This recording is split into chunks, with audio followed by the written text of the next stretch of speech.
Iran secara resmi menyepakati gencatan senjata dari Israel setelah berperang selama sekitar 2 pekan. Pengumuman soal persetujuan gencatan senjata disampaikan melalui Dewan Keamanan Nasional tertinggi Iran. Dalam pernyataannya, Dewan Keamanan Nasional tertinggi Iran mengeluarkan keputusan nasional untuk memaksa penghentian perang terhadap Israel. Namun sebelum kesepakatan gencatan senjata yang diklaim Presiden Donald Trump lebih dulu, Iran meluncurkan serangan rudal ke pangkalan militer AS di Doha, Qatar. Serangan ini sebagai balasan atas serangan AS ke fasilitas nuklirnya. Korps Garda Revolusi Iran bilang serangan rudal balistik menyasar pangkalan udara Amerika Serikat di Al-Udeid yang merupakan pangkalan militer AS paling strategis di Asia Barat. Serangan ini menandai dimulainya operasi serangan balasan di mana pangkalan AS di Qatar dipilih menjadi target pertama. Serangan rudal Iran ke pangkalan militer Amerika Serikat di Qatar menuai respon pemerintah setempat. Juru bicara Kementerian Luar Negeri Qatar bilang pihaknya mengecam keras tindakan Iran itu. Qatar menyebut serangan Iran ke negaranya merupakan pelanggaran serius. Qatar mendesak semua pihak kembali ke meja perundingan dan mencari opsi perdamaian. تدين دولة قطر بأشد العبارات الهجوم الإيراني الصاروخي على قاعدة العديد الجوية القطرية. هذا الهجوم يمثل انتهاكا صارخا لسيادة دولة قطر ومخالفة لمبادئ حسن الجوار ويمثل اعتداء على الشرعة الدولية والقانون الدولي. وتؤكد دولة قطر أنها تحتفظ بحق الرد بما يتوافق والقوانين الدولية وبما يتناسب وشكل وحجم هذا الهجوم. Sebelumnya melalui platform Truth Social, Presiden Amerika Serikat Donald Trump mengumumkan gencatan senjata kedua negara, Iran dan Israel. Trump klaim berhasil menengahi kesepakatan gencatan senjata melalui jalinan komunikasi dengan Perdana Menteri Israel dan pejabat Iran. Namun Trump menyatakan kekecewaannya pada Israel dan Iran. Trump bilang Israel dan Iran telah melanggar ketentuan gencatan senjata dengan masih melancarkan serangan satu sama lain pada Selasa dini hari. Not happy that Israel's going out now. There was one rocket that I guess was fired overboard. It was after the time limit and it missed its target. And now Israel's going out. These guys got to calm down. Ridiculous. How will you respond if this far as I didn't like plenty of things I saw yesterday. I didn't like the fact that Israel unloaded right after we made the deal. They didn't have to unload. And I didn't like the fact that the retaliation was very strong. Memang, pasca pengumuman gencatan senjata, gelombang protes masih terjadi di ibu kota Iran, Teheran. Aksi unjuk rasa ini digelar usai Presiden Donald Trump mengumumkan kedua negara telah menyetujui gencatan senjata total dan menyeluruh. Warga Iran tak setuju dengan gencatan senjata karena menganggap gencatan terjadi saat kekuatan Iran sudah penuh dan siap mengalahkan serangan musuh. Dalam orasinya, pengunjuk rasa mengutuk Israel dan Amerika Serikat.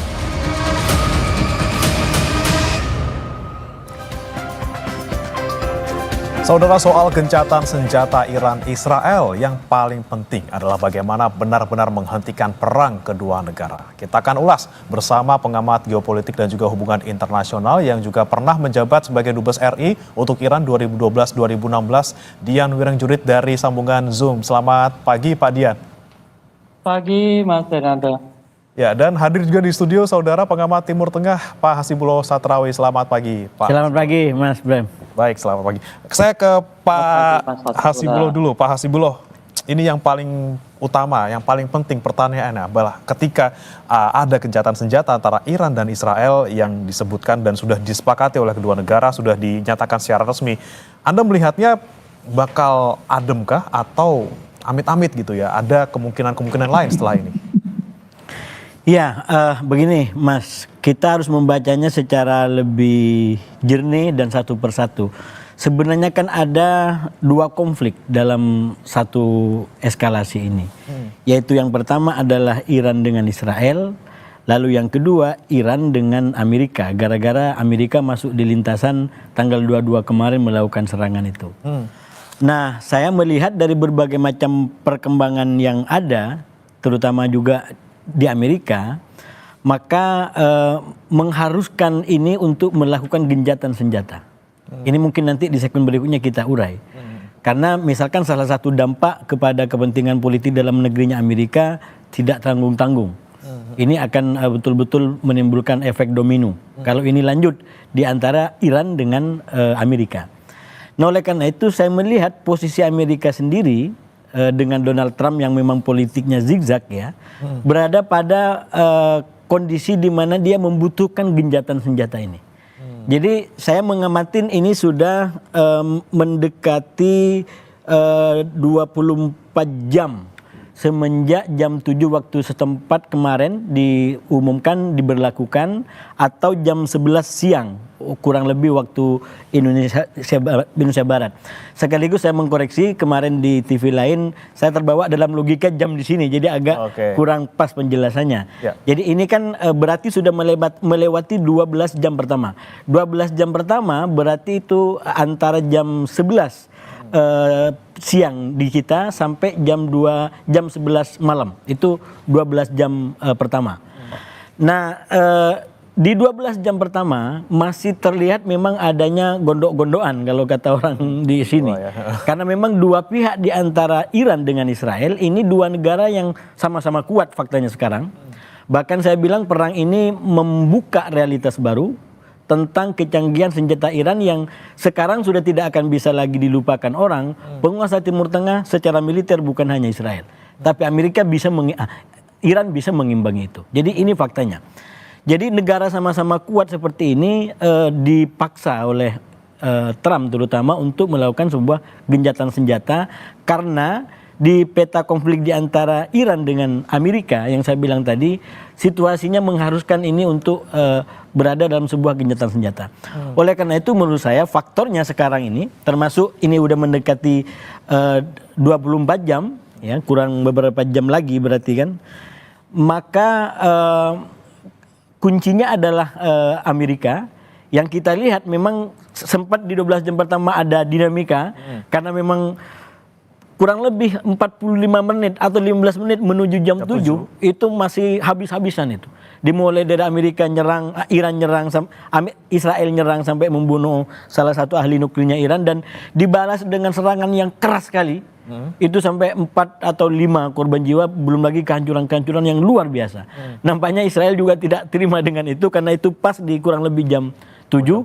Nah lewat sedikit dianggap masih ada sisa roket yang meluncur. Jadi itu dianggap sebagai pelanggaran kesepakatan senjata, dan itulah yang dimention oleh Presiden Trump dengan sangat keras untuk menghentikan. Nggak boleh lagi ada serang menyerang di antara ini semua. Dan efeknya menurut saya dari tekanan dan kunci yang dikuatkan lagi oleh Presiden Trump, 12 jam terakhir sampai sekarang ini tidak terjadi lagi kontak senjata di antara kedua belah pihak.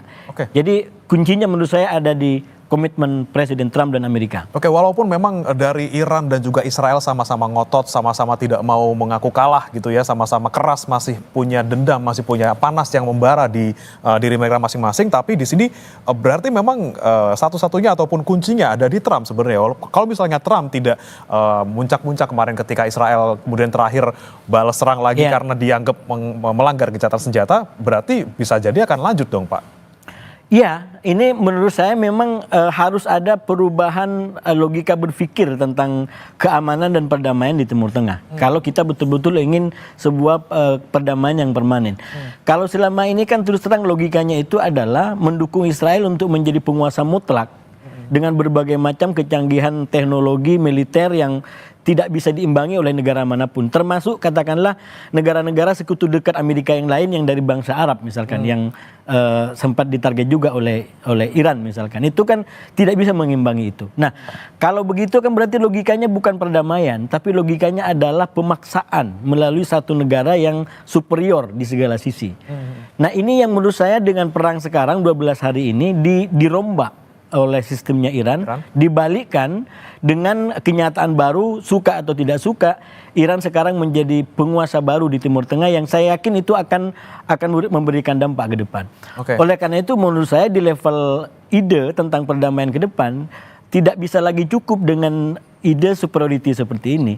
Harus kembali kepada basic perdamaian yang lebih kuat, yaitu coexistence atau saling menghormati satu sama lain.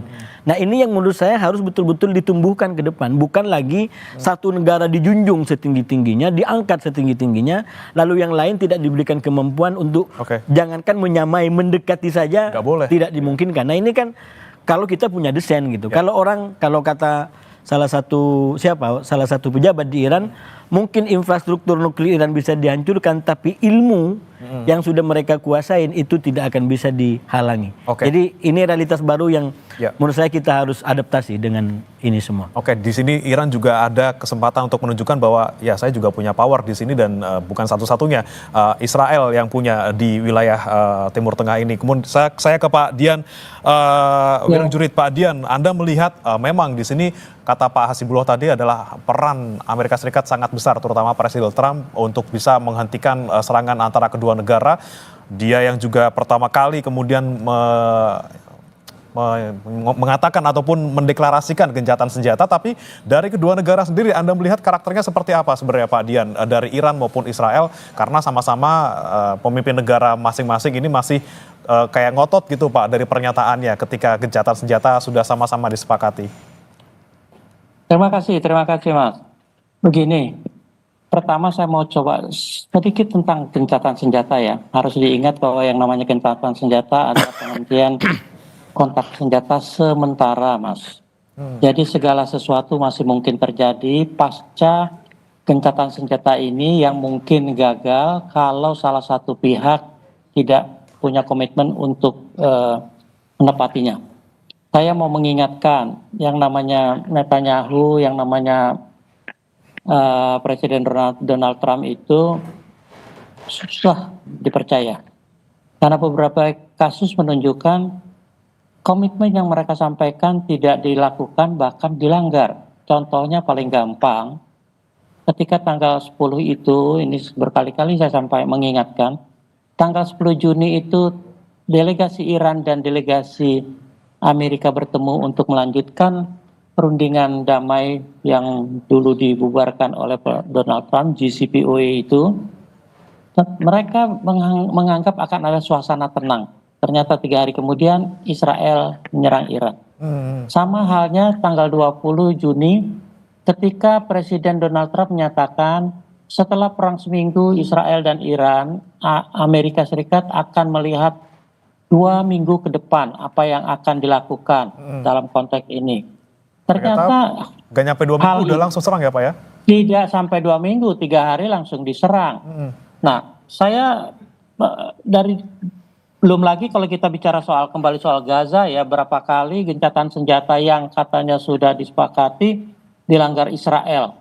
Nah, buat saya begini, kalau tadi dikatakan memiliki kekuatan yang sama antara Iran dan Israel, mungkin secara militer ya, tapi harus diakui Israel itu ya sombong, gegabah. Dia pikir dia tadi yang disampaikan Mas Hatio bahwa di Timur Tengah ternyata ada kekuatan yang selama ini diabaikan, di underestimate, dikecilkan, yaitu yang namanya Iran.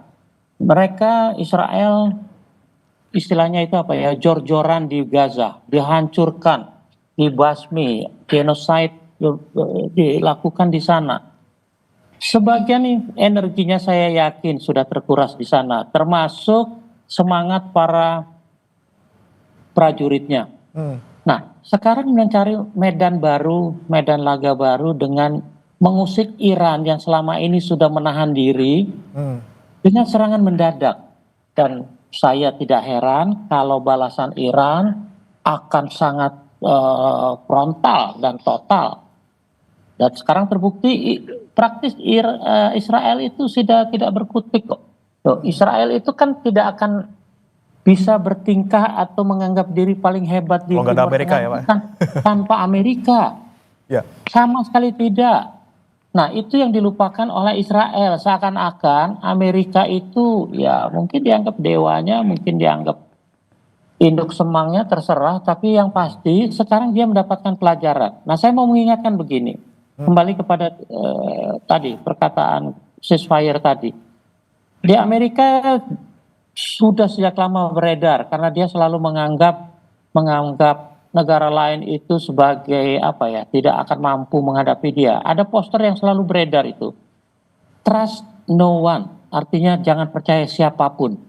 Artinya dia harus mampu dengan kekuatan sendiri mengatasi apapun yang terjadi di dunia. Ya. Tapi coba kita kembalikan ke mereka, khususnya kepada presiden yang namanya Donald Trump. Trust no one, saya tidak pernah percaya yang namanya kata-kata Donald Trump termasuk dalam konteks Timur Tengah. Terima kasih. Oke, jadi kalau melihat karakter dari Israel dan juga Amerika Serikat, ini ada kemungkinan amit-amit gitu ya Pak, ada pelanggaran dalam gencatan senjata ini oleh mereka?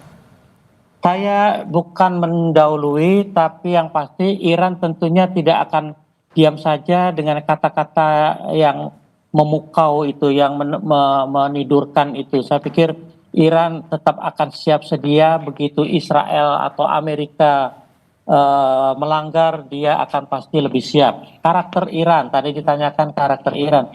Karakter sebuah peradaban Persia yang ribuan tahun sudah terbukti daya tahannya menghadapi serangan berbagai pihak sampai kepada Alexander Agung misalnya. Memang Iran mengalami pasang surut, kalah menang, tapi sebagai wakil dari peradaban Persia itu Iran tidak akan membiarkan negaranya dihancur lantakan seperti Gaza. Ya. Berbeda sekali.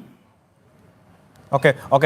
Walaupun memang tadi Anda bilang bahwa tidak mau mendahului, tapi kemungkinan bakal ada gitu ya, mungkin ada pergerakan ataupun pelanggaran gencatan senjata. Tapi apakah kemudian bisa kita nilai bahwa gencatan senjata antara dua negara ini rapuh atau tidak?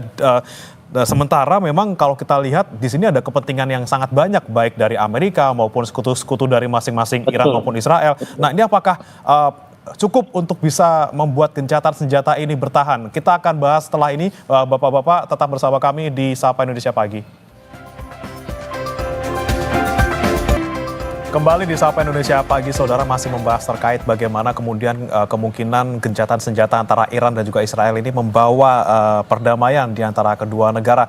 Tadi pertanyaan terakhir terkait dengan apakah bisa dibilang sebenarnya gencatan senjata ini rapuh karena ada karakteristik tersendiri dari Amerika dan juga Israel, atau justru malah sebenarnya kuat? Saya mau ke Pak Hasibullah dulu. Bagaimana Anda melihatnya ketika banyak kepentingan dari Amerika Serikat sendiri, kemudian kepentingan dari Iran juga, kepentingan dari negara-negara sekutu masing-masing negara yang memang kalau nggak gencatan ya amsyong gitu ya di semua sisi, di semua sektor gitu. Persis. Anda melihatnya mana yang paling kuatnya? Apakah karakter kedua negara ini yang kemudian kemungkinan amit-amit bisa melanggar gencatan senjata, atau kepentingan lainnya dari negara-negara sekutu maupun dari Amerika sendiri yang bisa membuat gencatan senjata ini jadi kalau damai gitu? Bagi saya sendiri, Mas, dalam kenyataan Israel yang seperti sekarang terutama, itu Amerika sendiri kalau mungkin bukan Trump juga masih diabaikan sama Israel.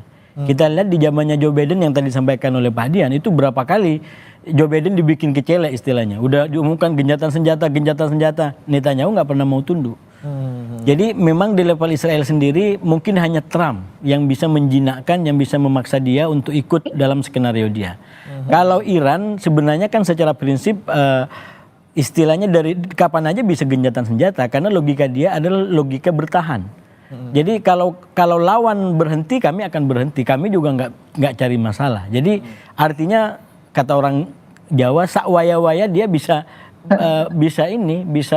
gencatan senjata, karena dia bukan mengganggu, ya, dia diganggu gitu. Dia bertahan itu. Nah, oleh karena itu saya nyambung ke yang disampaikan Mbak Dian tadi, kalaupun memang sekarang timbul keseimbangan baru dengan kemunculan Iran ini, menurut saya memang kalau dibaca secara statistik ya kemenangannya bukan dalam pengertian absolut kemenangannya ini Israel berapa, Iran berapa, bukan. Tapi ini lebih karena Iran kadung di underestimate. Dan ternyata dia bikin perlawanan luar biasa sampai detik-detik terakhir.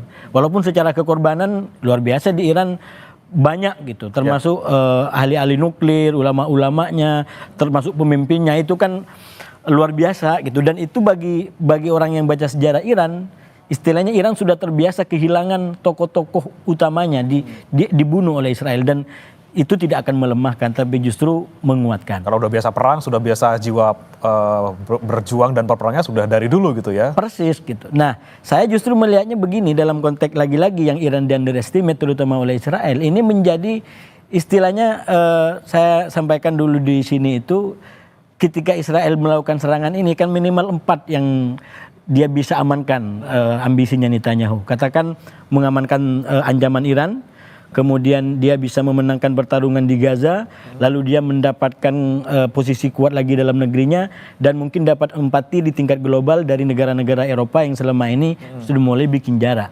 Nah, kalau dibaca per hari ini, bisa jadi petanya terbalik ini. Dengan ternyata perlawanan dan kemampuan Iran yang seperti sekarang, bisa jadi justru 4 hal ini justru menggerus kepentingannya Netanyahu sendiri. Sekarang soliditas di Israel mungkin juga malah semakin rapuh dengan kondisi dalam tanda kutip dipermalukan. Ya. Ini kan petanya hari ini berbeda. Di Iran itu adalah peta atau aura kemenangan karena memang dia bisa bertahan dari serangan itu. Sementara di Israel ini aura kekalahan. Dia tidak pernah mengalami kehancuran seperti ini. Itu akan menjadi tekanan tersendiri bagi Netanyahu yang dalam kasus Gaza aja dia tidak bisa selamat dari tekanan-tekanan dalam negeri. Oke. Belum lagi dari katakanlah dari internasional.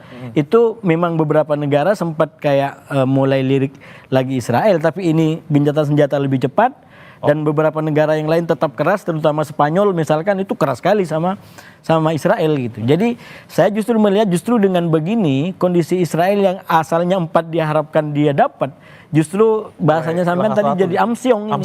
Yang 4 ini bisa nggak menjadi sesuatu, dan itu ya istilahnya Netanyahu yang memulai, dia harus bertanggung jawab terhadap apa yang sudah dia lakukan. Dia akan menghadapi itu menurut saya ke depan. Oke, mungkin kita kembali lagi ke Pak Dian. Pak Dian, terkait dengan tadi ya, ceasefire ini apakah memang benar-benar kuat gitu ya, walaupun ada karakter dari Amerika dan juga Israel yang tidak bisa kita abaikan. Dengan mungkin kepentingan Amerika Serikat yang kalau misalnya amit-amit ini berlanjut terus, ekonomi saya juga bakal anjlok nih. Kemudian juga kemarin kan saya baru dapat mau diusulkan penerima Nobel oleh Pakistan gitu kayak.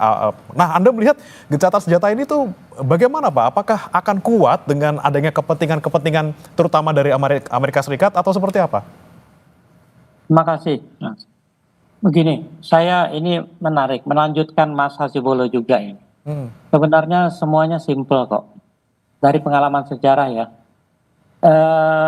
Tahun 67 itu Israel yang kecil dan baru belum lama terbentuk sudah diserbu oleh 5 negara. 3 lah, Mesir, Yordan, Syria, dan Lebanon, dibantu oleh Arab Saudi. Mereka dalam 7 hari bisa mengalahkan ke 5 negara itu, secara fisik maupun secara apapun yang disebut militer.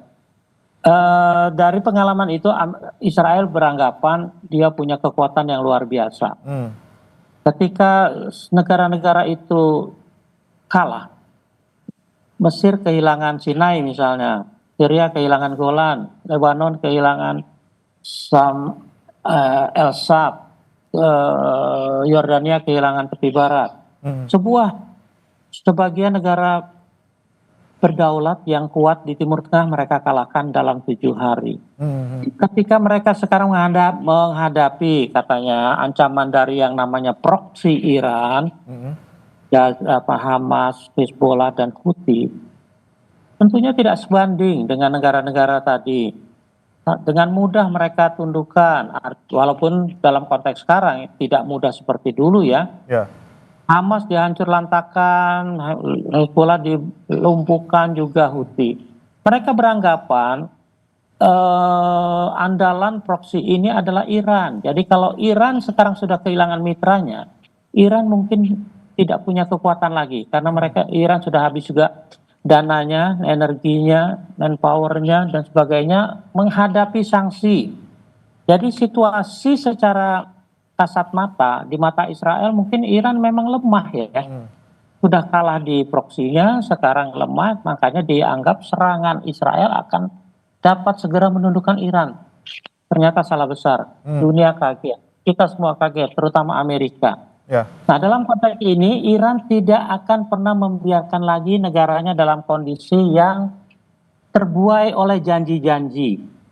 Makanya kembali ke pertanyaan Mas Bernard tadi, ceasefire masih tahap awal, masih terlalu dini untuk melihat apakah ceasefire ini akan berlangsung lebih lama dari yang diharapkan.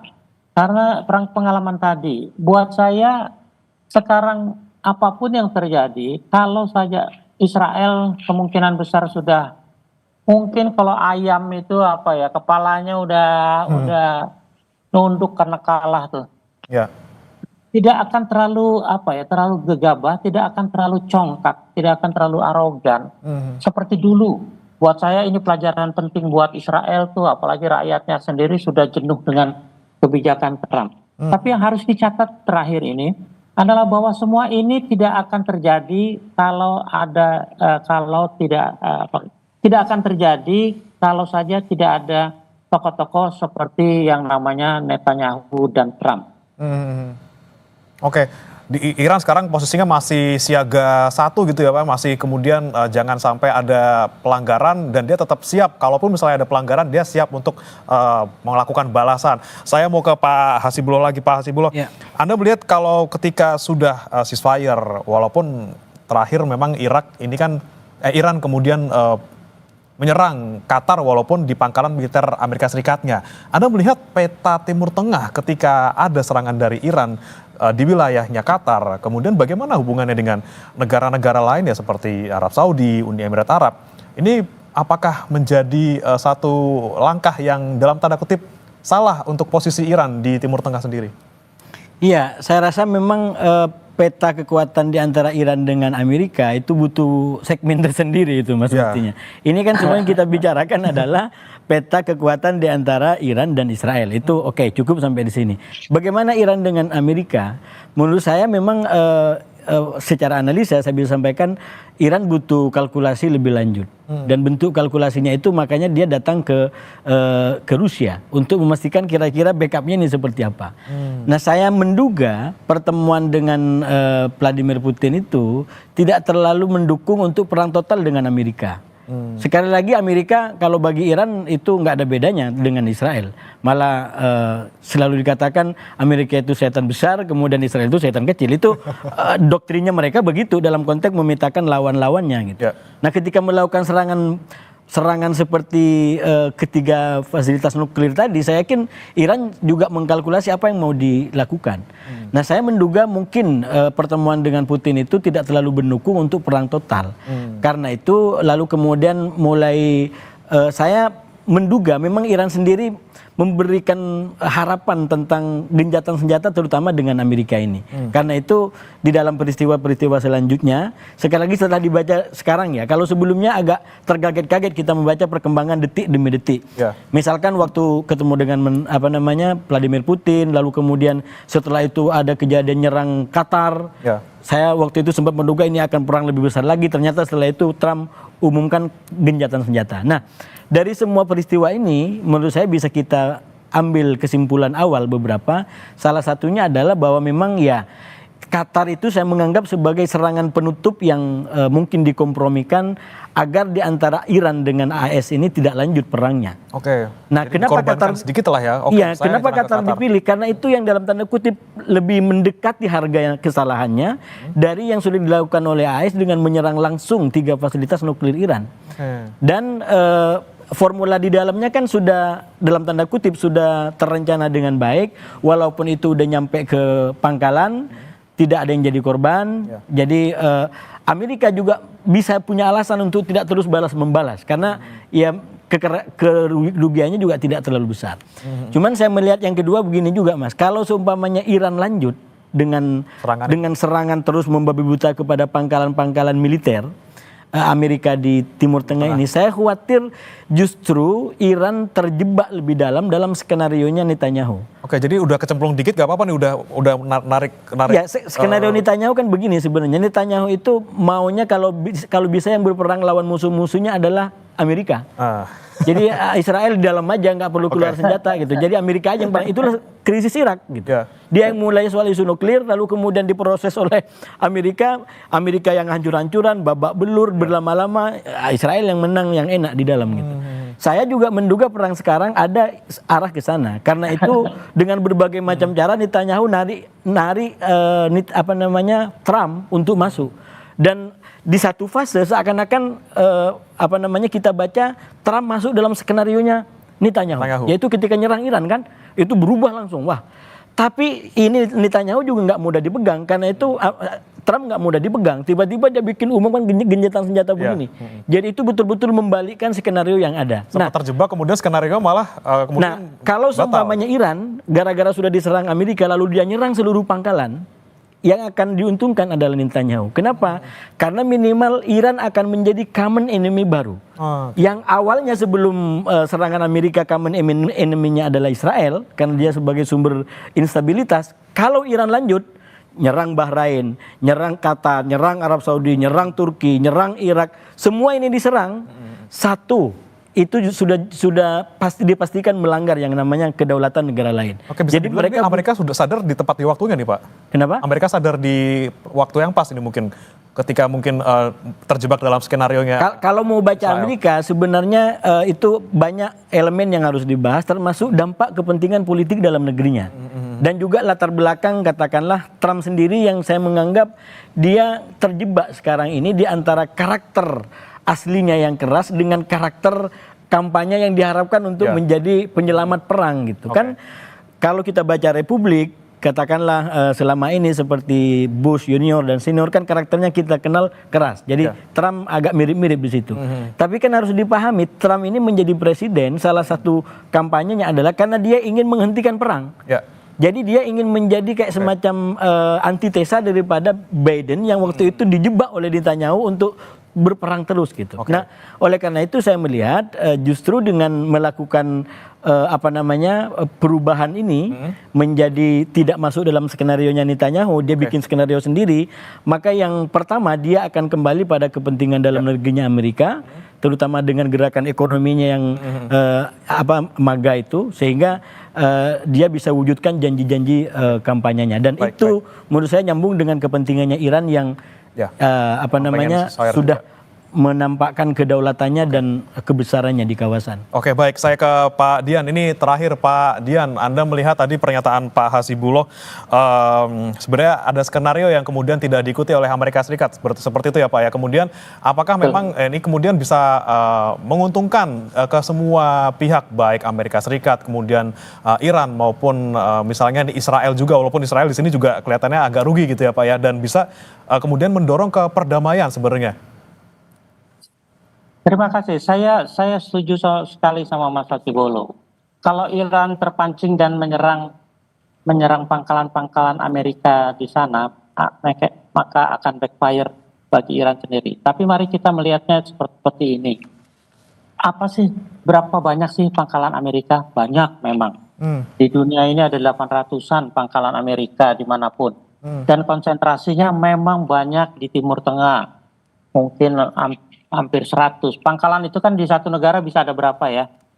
Seperti dulu di Syria atau segala macam. Itu pangkalan Amerika itu kayak di Jepang sekarang yang damai aja. Ada 9, di Korea ada 9, di Jepang ada 14, di Korea 9, di Filipina 8 begitu ya.